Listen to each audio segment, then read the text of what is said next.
ನಮಸ್ಕಾರ. ರಿವ್ಯೂ ಚಾನಲ್ಗೆ ಸ್ವಾಗತ. ನಾನು ಸೌಖ್ಯ ಗಾಂವ್ಕರ್.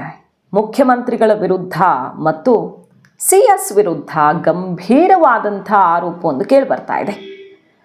ಏನದು ಹಾಗಾದರೆ? ಸರ್ಕಾರದ ಈ ಧೋರಣೆ ಸರಿನಾ? ಈ ಒಂದು ನಡೆ ಬಹಳ ಆಶ್ಚರ್ಯಕ್ಕೆ ಕಾರಣ ಆಗಿದೆ. ಈಗ ಅದರ ವಿರುದ್ಧ ಕಾನೂನು ಹೋರಾಟ ಮತ್ತು ಸಂಬಂಧಪಟ್ಟಂತೆ ಅಕ್ರಮವನ್ನು ಬಯಲಿಗೆಳೆಯುವಂಥ ಶಪಥವನ್ನು ಮಾಡಿದ್ದಾರೆ ಹೋರಾಟಗಾರರು. ಏನದು ಡೀಟೇಲ್ಸನ್ನು ಇಡ್ತಾ ಹೋಗ್ತೀವಿ. ಮಿಸ್ ಮಾಡ್ತೀವಿ ನಮ್ಮ ಚಾನಲ್ನ ಸಬ್ಸ್ಕ್ರೈಬ್ ಮಾಡಿ, ನಿಮ್ಮ ಅಭಿಪ್ರಾಯ ಕಮೆಂಟ್ ಮಾಡಿ ತಿಳಿಸಿ. ಎಸ್ ವೀಕ್ಷಕರೇ, ಮೂಡಾ ಕೇಸ್, ಸಿದ್ದರಾಮಯ್ಯ ಆ್ಯಂಡ್ ಫ್ಯಾಮಿಲಿಗೆ ಕ್ಲೀನ್ ಚಿಟ್ ಸಿಕ್ಕಿದೆ. ಸ್ನೇಹಮಯಿ ಕೃಷ್ಣ ಈ ಕೇಸಲ್ಲಿ ಹೋರಾಟ ಮಾಡಿದಂಥವ್ರು ಈಗ ಒಂದು ಬಿಗ್ ಬಾಂಬನ್ನು ಸಿಡಿಸಿದ್ದಾರೆ. ಅದೇನಪ್ಪ ಅಂದರೆ CS ಶಾಲಿನಿ ರಜನೀಶ್ ಅವರು ಲಂಚ ಪಡೆದು 1.5 ಕೋಟಿ 1,60,00,000 ರೂಪಾಯಿ ಲಂಚವನ್ನು ಪಡೆದು ಮೂಡಾ ಆಯುಕ್ತರಾಗಿದ್ದ ನಟೇಶ್ಗೆ ಈಗ ಮುಂಬಡ್ತಿಯನ್ನು ಕೊಡಿಸಲಾಗಿದೆ. CS ಕಡೆಯವರು, ಶಾಲಿನಿ ರಜನೀಶ್ ಕಡೆಯವರು ಮತ್ತು ಆ ಕಡೆಯಿಂದ ನಟೇಶ್ ಕಡೆಯವರು ಯಾವ ಗಾಡಿಯಲ್ಲಿ ಯಾವ ಪ್ಲೇಸಲ್ಲಿ ಹೋಗಿ ದುಡ್ಡು ಕಲೆಕ್ಟ್ ಮಾಡ್ಕೊಂಡಿದ್ದಾರೆ ಅನ್ನೋದ್ರಿಂದ ಹಿಡಿದು ಎಲ್ಲ ಗೊತ್ತು. ನಟೇಶ್ಗೆ ಮುಂಬಡ್ತಿ ಕೊಡೋದಕ್ಕೆ 3 ದಿನಗಳ ಹಿಂದೆನೇ ಏನೇನು ತಯಾರಿ ಆಗಿತ್ತು ಅನ್ನೋ ಪಕ್ಕಾ ಮಾಹಿತಿ ಇತ್ತು. ಬಟ್ ಅದಕ್ಕೆ ಬೇಕಾದ ಡಾಕ್ಯುಮೆಂಟ್ಸನ್ನು ಕಲೆಕ್ಟ್ ಮಾಡ್ತಾ ಇದ್ದೆ. ಈಗ ಅಧಿಕೃತವಾಗಿ ಅದೆಲ್ಲವನ್ನು ಕಲೆಕ್ಟ್ ಮಾಡಿದ್ದು ಕಾನೂನು ಹೋರಾಟ ಮಾಡ್ತಾ ಇದ್ದೀನಿ, ಮುಖ್ಯಮಂತ್ರಿಗಳು ಒಳಗೊಂಡಂತೆ ಇಲ್ಲಿ ಮಹಾ ಅಕ್ರಮ ಆಗಿದೆ ಅನ್ನೋ ಅಂಥ ಆರೋಪ ಮಾಡ್ತಿದ್ದಾರೆ ಅವರು. ಮುಖ್ಯಮಂತ್ರಿಗಳ ಕುಮ್ಮಕ್ಕಿನಿಂದಾನೇ ಕೆಲವೊಂದಾಗ್ತಿದೆ ಅಂತ. ಮೂಡಾ ಆಯುಕ್ತರಾಗಿದ್ದವರು ಈ ನಟೇಶ್ ಹಲವರಿಗೆ ಮೂಡಾ ಸೈಟು ಅಕ್ರಮಕ್ಕೆ ಹೆಲ್ಪ್ ಮಾಡಿಕೊಟ್ಟಿದ್ರು ಹಲವರ ಹೆಸರಲ್ಲಿ ಅನ್ನೋದಲ್ವಾ ಇದ್ದಿದ್ದ ಆರೋಪ. ಇನ್ವೆಸ್ಟಿಗೇಷನ್ ನಡೀತಿದೆ. ಲೋಕಾಯುಕ್ತ ಕೇಸ್ ನಡೀತಿರೋವಾಗಲೇ, ನಟೇಶ್ ಮೇಲೆ ಕೇಸ್ ಇರೋವಾಗಲೇ ಅದು ಹೆಂಗೆ ಅವ್ರಿಗೆ ಮುಂಬಡ್ತಿ ಕೊಟ್ಟರು ಅನ್ನೋದು ಈಗ ಎದ್ದಿರುವಂಥ ಪ್ರಶ್ನೆ.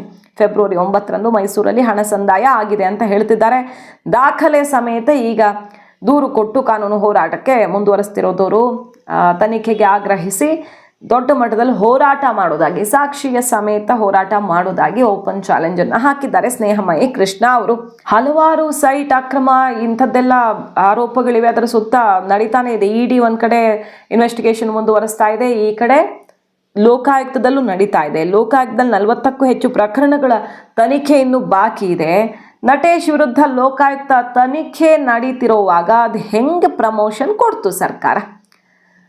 ಅದು ಯಾವ ರೀತಿ ಈ ಪ್ರಕ್ರಿಯೆ ಆಯಿತು? ಸಿಂಪಲ್ಲು CSಗೆ ಹಣ ಹೋಗಿದೆ ಅನ್ನುವಂಥ ಬಾಂಬನ್ನು ಸಿಡಿಸಿದ್ದಾರೆ. ಮತ್ತೆ ಒಂದು ಆಡಿಯೋ ಕೂಡ ಬಿಟ್ಟಿದ್ದಾರೆ. ಮೂಡಾದ ಮಾಜಿ ಆಯುಕ್ತ ನಟೇಶ್ ಅವರು ಹೇಗಾದರೂ ಮಾಡಿ ಸ್ನೇಹಮಯಿ ಕೃಷ್ಣ ಭೇಟಿಯಾಗಬೇಕಲ್ಲ ಅಂತ ಒಬ್ಬರ ಹತ್ರ, ಅಪರಿಚಿತ ವ್ಯಕ್ತಿ ಹತ್ರ ಮಾತಾಡಿದ ಆಡಿಯೋ. ಅಂದರೆ ಸ್ನೇಹಮಯಿ ಕೃಷ್ಣ ಬುಕ್ ಮಾಡೋದಕ್ಕೆ ಮಧ್ಯದಲ್ಲಿ ಸಿಕ್ಕಾಪಟ್ಟೆ ಪ್ರಯತ್ನ ಆಗ್ತಾ ಇದೆ ಅನ್ನುವಂಥ ಆರೋಪವನ್ನು, ಒತ್ತಡಕ್ಕೆ ಆಮಿಷಕ್ಕೆಲ್ಲ ನಾನು ಬಗ್ಗೋದಿಲ್ಲ ಅನ್ನುವಂಥ ಆರೋಪವನ್ನು ಮಾಡ್ತಿದ್ದಾರೆ. ಮೈಸೂರು ಮೂಲದ ವ್ಯಕ್ತಿಯೊಬ್ಬರದ್ದು ಎನ್ನಲಾದಂಥ 6 ಸೆಕೆಂಡ್ಗಳ ಆಡಿಯೋವನ್ನು ರಿಲೀಸ್ ಮಾಡಿದ್ದಾರೆ. ತನಿಖಾಧಿಕಾರಿ ಕೇಳಿದರೆ ಸಂಪೂರ್ಣ ಆಡಿಯೋವನ್ನು ಕೊಡ್ತೀನಿ, ನನ್ನ ಹತ್ರ ಸಂಪೂರ್ಣವಾದ ಮಾಹಿತಿ ಇದೆ, ಏನು ಬಿಡಬೇಕು ಅದನ್ನು ಮಾತ್ರ ಹೊರಗಡೆ ಇಟ್ಟಿದ್ದೀನಿ.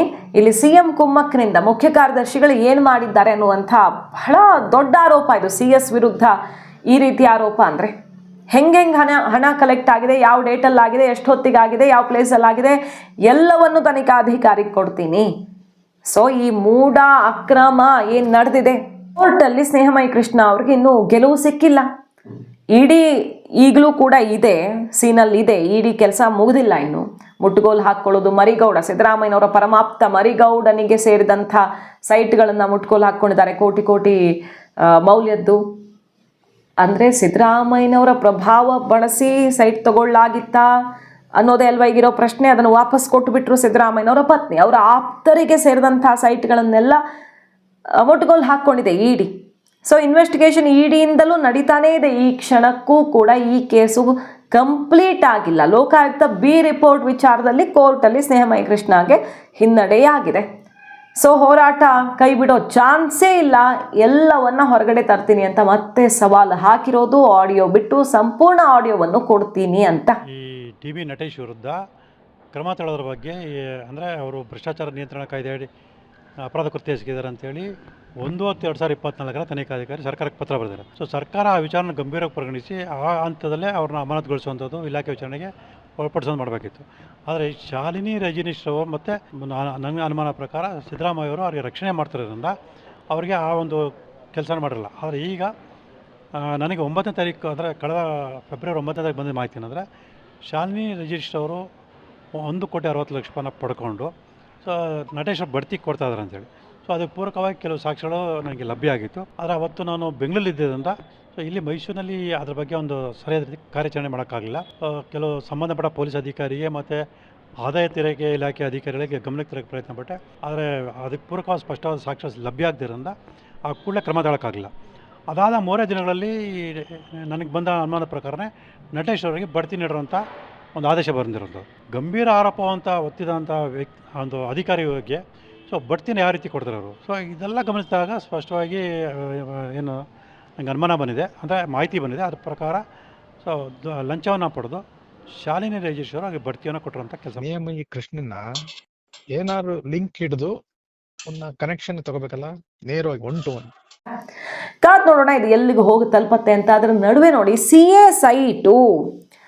ಎ ಸೈಟ್ ಅಕ್ರಮ ಮಾಡಿದೆಯಂತೆ ಸರ್ಕಾರ. ಬಿಜೆಪಿ ಈಗ ಗಂಭೀರವಾದ ಆರೋಪವನ್ನು ಮಾಡಿರೋದು ಕಾಂಗ್ರೆಸ್ನ ವಿರುದ್ಧ. ಮೇಲ್ಮನೆ ಪ್ರತಿಪಕ್ಷ ನಾಯಕ ಛಲವಾದಿ ನಾರಾಯಣ ಸ್ವಾಮಿ ಅವರು ಈ ಬಗ್ಗೆ ಆರೋಪ ಮಾಡಿದ್ದಾರೆ. ಏನಂತ, 40 ಕೋಟಿ ಸೈಟು 2 ಕೋಟಿ ಗುಳುಂ ಸ್ವಾಹ ಮಾಡಿದ್ದಾರೆ.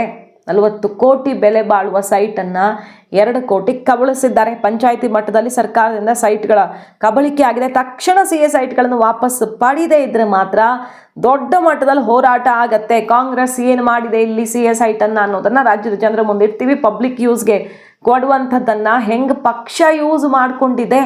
ಛಲವಾದಿ ನಾರಾಯಣ ಸ್ವಾಮಿ ಅವರಿಗೆ ದಾಖಲೆಗಳ ಸಮೇತ ಕಾಂಗ್ರೆಸ್ ವಿರುದ್ಧ ಮುಗಿಬಿದ್ದಿದ್ದಾರೆ. ತಕ್ಷಣ ಕ್ರಮ ಕೈಗೊಳ್ತೀರಾ ಇಲ್ವಾ ಅಂತ.